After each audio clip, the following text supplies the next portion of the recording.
Hello, Teacher Tori here. I've been with VIPKid for about 2 years now, and I want to talk to you about burnout. One of the joys of VIPKid is that you get to make your own hours. One of the problems with VIPKid is that you get to make your own hours. Now, how can that be a problem, right? Well, when you can make your own hours, you often make many hours. When I started this job, I started getting my first students in. I was so excited. I accepted everything. And I opened up all these slots and I had classes. It was exciting. But after weeks and then months of this, I started to get tired. I found that I was teaching Monday, Tuesday, Wednesday, Thursday, Friday, Saturday. I did take Sundays off.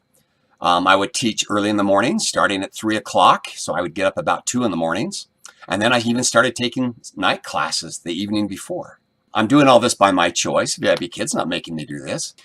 The trouble was I found myself unable to say no. No, I'm not going to teach because in the morning, if I'm sleeping in bed, it's like, I could be earning money right now. What am I doing in bed? At night, while I'm watching movies with my family, it's like, I could be earning money right now. What am I doing watching a movie with my family? You go on an overnight trip. Hey, I can take my laptop along. I can teach in the motel room and make money while I'm on my vacation. How wonderful is that? It is wonderful. But as some teachers experience, burnout is out there. It's waiting for you. What started happening as a VIPKid was I was choosing to let it get in the way of family events. I was choosing to let it put pressure on me by those early mornings. And at night, I wanted to do things with the family and I would do them. And then I'd be so tired in the morning because I didn't get to bed in time because, I wanted to be with my family, but I also want to teach these classes. And I did it anyway. I would deal with the fatigue. At Christmas this year, it caught up with me. I was thinking, hey, I'm tough. I've been dealing with 4 hours of sleep.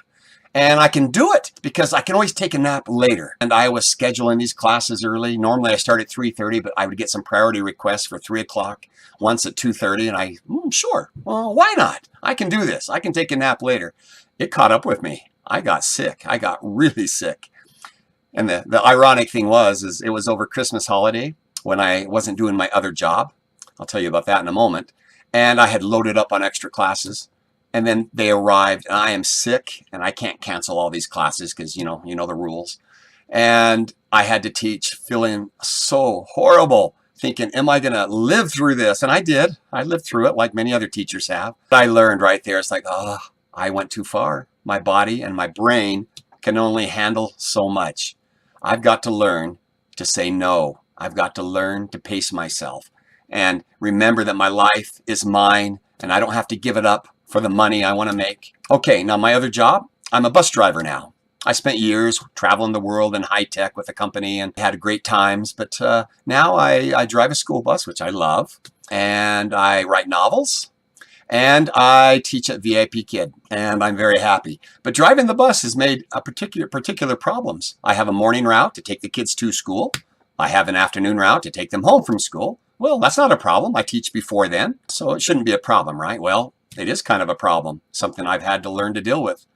I have to teach my classes I get up at 2:30 and teach from 3:30 to 6. At 6:30, I have to be on the bus and heading out to go pick up the kids on my route.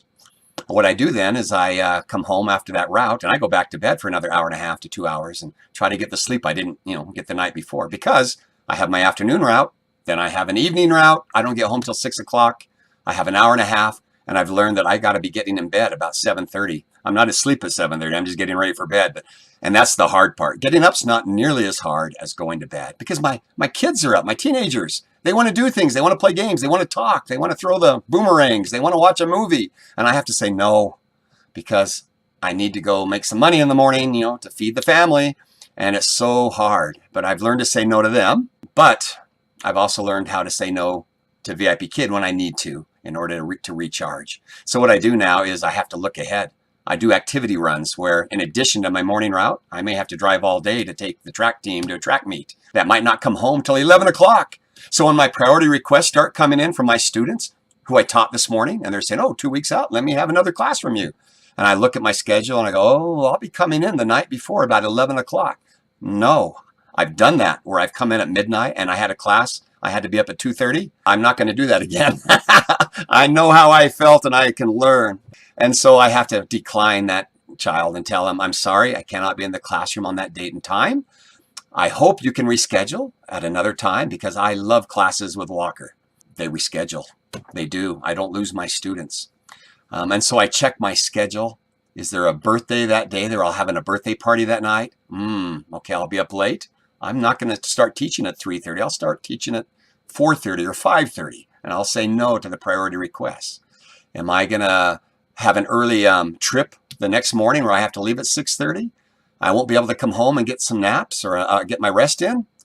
Okay, I'm going to say no to that morning because I know I'm going to need a little extra time so that I can drive that bus safely and not be miserable all day long feeling like a zombie. So I have learned how to say no very kindly to my students when I need to take care of myself and be fresh for them and be excited and ready to learn with them, and also to remember my family and to be fresh and awake and not the walking zombie at home during their birthday party or during a special movie they want to watch with me or when I go visit my older children. So take care of yourselves. Learn how to say no without guilt, because I do not feel guilt anymore. I have learned to get rid of the guilt. I take as many classes as I can take because I love it, but I can say no and not feel guilty anymore because I need to take care of me so that I can take care of others. Perhaps this is helpful to someone who's struggling. I hope so. Anyway, best wishes.